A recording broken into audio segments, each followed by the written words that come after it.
சக்தி ஜோதிட குழுவின் சார்பாக ஆவணி மாத பலன்களை பற்றி பார்ப்பதற்காக அடியேன் சக்தி சோமையாவும் KS ஐயங்கார் அவர்களும் டாக்டர் ஹரிஹர சர்மா ஐயா அவர்களும் வந்திருக்கின்றோம். இப்போது நம்ம ஆவணி மாதத்தினுடைய கோல்சார நிலைமை எப்படி இருக்குன்னு பார்ப்போம். முதல்ல இந்த ஆவணி மாதத்தினுடைய கோல்சாரம், இந்த மாதத்தினுடைய இது என்னைக்கு பிறகுறது, இதை பார்ப்போம்.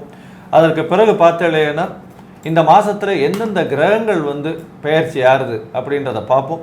அதற்கு பிறகு இந்த மாதத்தில் உண்டான சிறப்பு நாட்கள் என்னென்ன, பண்டிகை நாட்கள் என்னென்ன அப்படின்றத பார்ப்போம். முதல்ல ஆவணி மாதம். ஆவணி மாதம்ன்றது தட்சிணாயன புண்ணிய காலத்தில் 2வது மாதம். இப்போ ஆடி மாதம் முடிஞ்சு போச்சு. ஆடி மாதத்தில் எல்லாமே ஆண்டவன் பகவானுக்கு பண்ண வேண்டியது மட்டும் தான் நம்ம பண்ணிட்டு இருப்போம். அந்த காலத்தில் விசேஷங்கள்னு வீட்டு விசேஷங்கள் எதுவும் பண்ணுறது கிடையாது. பொது விசேஷங்கள் மட்டும்தான், கோவிலுக்கு உண்டான விஷயங்கள் மட்டும்தான் ஆடி மாதத்தில் எப்போவுமே பண்ணுவாள். ஆவணி மாதம் பார்த்தாலேயானால் வீட்டிற்கு உண்டான விசேஷங்கள், அதுவும் பொது விசேஷங்கள், ஆவணி அவிட்டமாக இருக்கட்டும், எல்லா பொது விசேஷங்களும் பண்ணக்கூடிய காலகட்டமாக அமையும். இந்த ஆவணி மாதத்தினுடைய ஒரு பெரிய ஏற்றம் என்ன அப்படின்னு பார்த்தாலேயானால் சிம்ம மாதம் அப்படின்னு பெயர் பெறக்கூடியது. சூரிய பகவான் ஆட்சி பெற்று இருக்கக்கூடிய மாதமான சிம்ம மாதம். இப்போ காலபுருஷ தத்துவத்தின் பிரகாரம் பார்த்தோமேனால் மேஷ ராசியில் ராகுவும் குரு, கடகத்தில் பார்த்தேனால் உங்களுக்கு சுக்கிர பகவான் முதல் நாளே வக்கரம் பெற்று சிம்மத்திலேருந்து வந்துடுறார். சிம்ம ராசியில் சூரிய பகவானும் புத பகவானும் இருக்கா. செவ்வாய் பகவான் ஒரே ஒரு நாள் தான் இருக்கார். 2ஆம் தேதி அன்னைக்கு அவர் கன்னியா ராசிக்கு போயிடுறார். கேது பகவான் துலாத்துலேயும், மகரத்தில் இந்த வாட்டி சனி பகவான் வந்துடுறார். எப்போ அப்படின்னா இந்த மாதத்தில் 7ஆம் தேதி அன்னைக்கு, அதாவது கிட்டத்தட்ட 18ஆம் தேதி மாதம் பிறகுறதுன்னா 7ஆம் தேதினா 24, 25 தேதியிலேயே உங்களுக்கு சனி பகவான் வக்ரகதி அடைந்து கும்பத்திலிருந்து மகரத்திற்கு வந்துடுறார் சனி பகவான். இது கோல்சாரத்தினுடைய நிலைமை. இப்போ இந்த ஆவணி மாதத்தினுடைய சிறப்பு அம்சங்கள், சிறப்பான நாட்கள் என்னென்ன அப்படின்றது நம்ம ஐயா பகவதி ஹரிஹரன் ஐயா கிட்ட கேட்போம். ஐயா நல்லா தெளிவாக சொன்னீங்க. இப்போ இதில் பார்த்தீங்க அப்படின்னு சொன்னாக்க இந்த மாதத்தில் விரைவாக செல்லும் கிரகங்கள் 3 இடத்துக்கு பெயர்ச்சி அடைகிறாங்க. என்ன அப்படின்னாக்க 1ஆம் தேதியே சுக்கிர பகவான் வக்ரகதி அடைந்து ராசிக்கு 12ஆம் இடத்துக்கு போகிறாரு. 1. அடுத்தது 2ஆம் தேதியை பொறுத்தளவுக்கு செவ்வாய் பகவானானவர் ராசியில் இருந்துக்கிட்டு ராசிக்கு 2ஆம் இடத்துக்கு போகிறாரு. அது ஒரு மாற்றம். இதை தவிர சனி பகவான் வக்ரகதி அடைஞ்சி மகரத்துக்கு வராரு. எதுலேருந்து? கும்பத்துலேருந்து மகரத்துக்கு வராரு. அப்போ இந்த மாதத்தில் உள்ள இந்த கோல்சார பயிற்சிகள் இது. இதை தவிர இந்த மாதத்தில் வரக்கூடிய விசேஷ தினங்கள் அப்படின்னு பார்த்தோம் அப்படின்னாக்கா வரக்கூடிய 20/8/2023 நாக சதுர்த்தி அப்படிம்பாங்க. 23/8/2023 வாஸ்து நாள். என்ன சாமி வாஸ்து நாள் வருது பார்த்தாக்கா அமாவாசையாக இருக்குது, அது பௌர்ணமியாக இருக்குது, அது அஷ்டமியாக இருக்குது, அது நவமியாக இருக்குது, ஹோரை சரியில்லையே, இப்படி இருந்து நாங்கள் ஆரம்பிக்கலாமா? தைரியமாக ஆரம்பிக்கலாம். வாஸ்து பகவான் என்னைக்கு நெத்திரை கண் விழிக்கிறாரோ அன்னைக்கு ஆரம்பித்தோம்னா எந்த தடங்கல்களும் வருமா அப்படின்னா வராது. 26/8/2023 மூல நட்சத்திரம் அப்படின்றது ஆஞ்சநேயருடைய நட்சத்திரம். ஆவணி மூலம் அப்படின்றது ரொம்ப விசேஷமான நாள். அன்னைக்கு ஆவணி மூலம். அதுக்கு அடுத்தது பார்த்தோம்னாக்க 29/8/2023 பொன் ஓணம், அதாவது திருவோணம். இதை தவிர வருகின்ற 30ஆம் தேதி ஆகஸ்ட் 30ஆம் தேதி வருது யஜுர் உபகர்மா. யஜுர் உபகர்மா அப்படின்றத பொறுத்தளவுக்கு பிராமணர்களுக்கு உகந்த நாள். அதாவது போட்டிருக்கிற திரிநூல், அது பேர் திரிநூல்னா பூனல் மாற்றக்கூடிய நாள். அதற்கு அடுத்த நாள் 31 காயத்ரி ஜபம். நம்மளுடைய மாதாலேயே லோக மாதாலேயே பிரமாணமான மாதா எந்த இது பண்ணினாலும் காயத்ரி ஜபம் சொன்னால் செய்த பாவங்கள் போகக்கூடியது. நம்ம ஒரு காரியம் பண்ணுறோம், தெரியாமல் பண்ணிட்டோம் தப்பு, அப்படி பண்ணினாலும் காலையில் பூஜை தொடங்குறதுக்கு முன்னாடி ஒரு 108 ட்ரிப்பு காயத்ரி ஜபம். ஓம் போர்போசம் சத்சுபிரண்யம் மர்க்கோ தேவஸ்ய திமிகி திரியோயோன பிரஜோதியாத். இதை 108 நாள் பண்ணிட்டோம்னாக்க நாம் அன்னன்னைக்கு செய்த பாவங்கள், கண்ணுக்கு தெரிஞ்சு கண்ணுக்கு தெரியாத பாவங்கள் போகக்கூடிய நாள். அதே போல் வேதங்களில் பார்த்தோம்னாக்க ருக் யஜுர், சாமம், அதர்வணம் இருக்குது. அதில் சாமவேதக்காரங்களுக்கு உபகர்மா வர நாள் அப்படின்றது 17/9/2023. இவ்வளோ சிறப்புகளும் இவ்வளோ விசேஷங்களும் உள்ள மாதம் ஆவணி மாதம், சூரியன் ஆட்சி பெற்ற மாதம். இதில் என்ன ஒரு விசேஷம் அப்படின்னாக்க, ஒவ்வொரு வருஷம் ஆவணி மாதம் வருது தான் சாமி, ஆவணி மாதம் வந்தால் சூரியன் வந்து சிம்மத்தில் தான் இருப்பார், இதில் என்ன சாமி அதிசயம் இருக்குது, இதில் என்ன பொறிச்சு இருக்குது அப்படின்னாக்க, பிரகஸ்பதியான குரு மேஷத்தில் இருந்துக்கிட்டு 5ஆம் பார்வையாக சூரியனை பார்க்குறாரு. இதுக்கு பேர் சிவயோகம் அப்படின்னு பேர். அதே போல் குரு கூட ராகுவும் இருக்கிறாரு, அதுக்கு பேர் கோதண்ட ராகு. அப்போ இந்த ஆவணி மாதம் இத்தனை விசேஷங்களும் இத்தனை புனிதமும் கொண்ட மாதம். இந்த மாதத்தை வரவேற்போமா? வரவேற்போம். இப்போ அடுத்தது நாம் பார்க்க போகிறது என்ன பார்க்க போகிறோம் அப்படின்னாக்க, மேஷம் முதல் மீனம் வர உள்ள ஆவணி மாதத்திற்கு உண்டான பலன்களை பார்க்க போகிறோம். சரி, என்னென்ன பலன்கள் அப்படின்னாக்க, ஃபஸ்ட்டு பார்க்க போகிறது மேஷ ராசியை பற்றி பார்ப்போமா? நமஸ்காரம். கடகம், புனர்பூசம், பூசம், ஆயில்யம், இந்த 3 நட்சத்திரம் 9 பாதங்களை கொண்ட ராசி. ராசியின் அதிபதினு சொல்லக்கூடியவர் அதிவேகமாக செல்லக்கூடிய சந்திர பகவான். கடகராசியினுடைய ஸ்பெஷாலிட்டி என்ன அப்படின்னா, தினம் தினம் அழுகக்கூடிய பொருட்கள், அதில் வியாபாரம் பண்ணுறவங்க, அதில் வேலை செய்கிறவங்க, அதனுடைய விஷயங்களை பற்றி பார்க்கக்கூடியது, மிகவும் வேகமாக செய்யக்கூடியது. மனோகாரகனான சந்திர பகவானுடைய ஆதிபத்தியத்தில் வர்றதுனால இந்த மாதிரியான விஷயங்கள் இருக்கும். சரி, இந்த மாதம் ஆவணி மாதம் பார்த்தாலேனா மாத கிரகங்கள்னு சொல்லக்கூடிய சூரியன், புதன், செவ்வாய், சுக்கிரன், இந்த 4 கிரகங்களை வச்சு தான் மேஜராக பார்ப்போம். மெதுவாக செல்லக்கூடிய கிரகங்களான குருவும், ராகு, கேது, சனி, இவாளெல்லாம் வந்து வருஷ கிரகங்கள்ன்றதுனால அவர்களுடைய தாக்கம் இருந்தாலும் மாத கிரகங்களுடைய மாற்றங்கள் என்ன மாதிரி இருக்குது அப்படின்றத வச்சு நம்ம பார்ப்போம். இப்போ பார்த்தாலேனால் இந்த மாதம், அதாவது ஆவணி மாதத்தில் வந்து சூரிய பகவான் ராசிக்கு 2ஆம் இடத்துல ஆட்சி பெற்று போகிறார். அதனால் வந்து ஒரு பெரிய ஏற்றம். எந்த வார்த்தைகளை நீங்கள் சொன்னாலும் அந்த வார்த்தைகள் நிச்சயமாக கட்டளையாக ஏற்றுக்கொள்ளப்படும். அந்த மாதிரியான விஷயம் இருக்கும். ஏன்னா சூரிய பகவான் ஆட்சி குருவனுடைய பார்வையில் இருக்கிறது பெரிய விசேஷம். 5ஆம் இடம் வந்து, அதாவது உங்களுடைய ராசிக்கு வந்து 10ஆம் அதிபதி வந்து ராசிக்கு 2ஆம் இடத்தை பார்க்கறது பெரிய விசேஷம். அது வந்து சிம்மத்தையே பார்க்கறதுனால நல்ல ஒரு ஏற்றம் கிடைக்கக்கூடிய மாதமாக இந்த ஆவணி மாதம் நிச்சயமாக இருக்குது. உடல் நலத்தில் நல்ல ஒரு ஏற்றம் இருக்கும். ஏன்னா சுக்கிர பகவான் உங்களுடைய ராசியில் வந்து உட்கார்றார். அவர் வந்து உங்களுடைய ராசிக்கு 4-11க்கு அதிபதி. அதனால் வந்து நல்ல ஒரு ஏற்றமான காலமாக இருக்கும். குடும்பத்தில் நல்ல ஒரு அந்யோன்யம் இருக்கும். ஏன்னா சூரியன், புதன், இவா 2 பேரும் வந்து இந்த மாதம் மொத்தமே வந்து அங்கே இருக்க. அதனால் சூரியன், புதன் வந்து நட்பு கிரகங்கள் அப்படின்னு சொல்லுவோம். என்ன இருந்தாலும் சுக்கிர அணி, குரு அணியாக இருந்தாலும் சூரியனும் புதனும் நட்பு கிரகங்கள். அதுவும் சிம்மம் வந்து ஒரு நல்ல ஏற்றமான இடம். 12-2 அதிபதி, 12-3 2ஆம் இடத்துல சேர்ந்து இருக்கா 2ஆம் அதிபதியோட அப்படின்னும் பொழுது நல்ல ஒரு ஏற்றம் கிடைக்கக்கூடிய மாதமாக இந்த மாதம் அமைய போகிறது. தனஸ்தானத்தில் தனகாரகன், தனஸ்தானாதிபதியை பார்க்கக்கூடிய காலம். அதாவது எப்படின்னா, தனகாரகன்னு சொல்லக்கூடிய குரு பகவான் தனஸ்தானம்னு சொல்லக்கூடிய 2ஆம் இடத்தை வந்து அவர் பார்க்கறது விசேஷம்.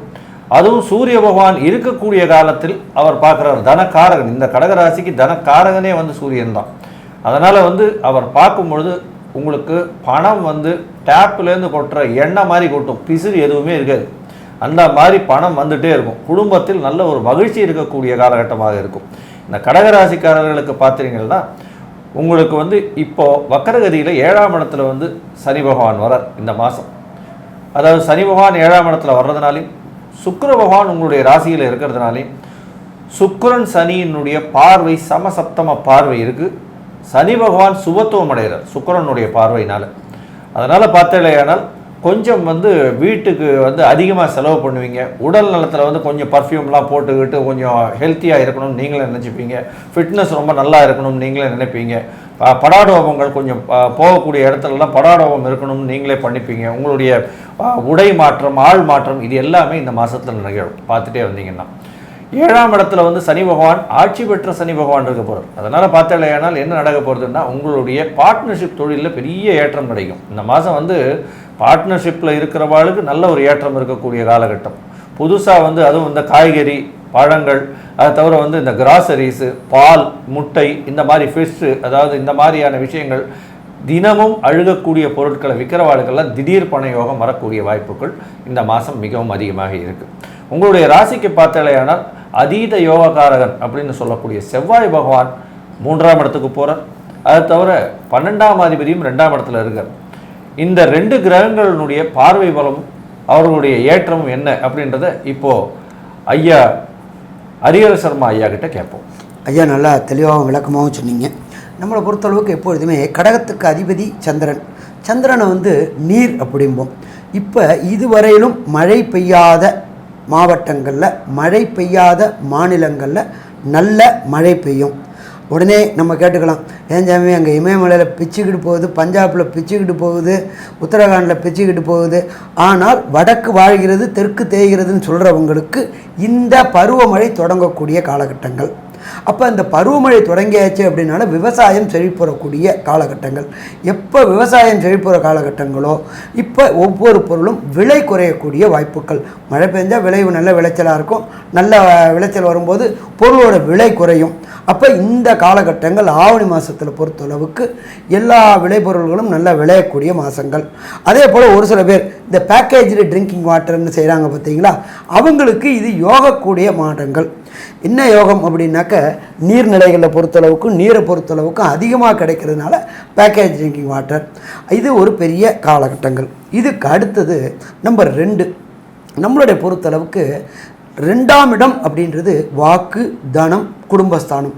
இதில் பார்த்தோம் அப்படின்னு சொன்னாக்க வாக்குஸ்தானாதிபதியான சூரியன் வாக்குஸ்தானத்திலேயே இருக்கார், ஒரு பெரிய விசேஷம்.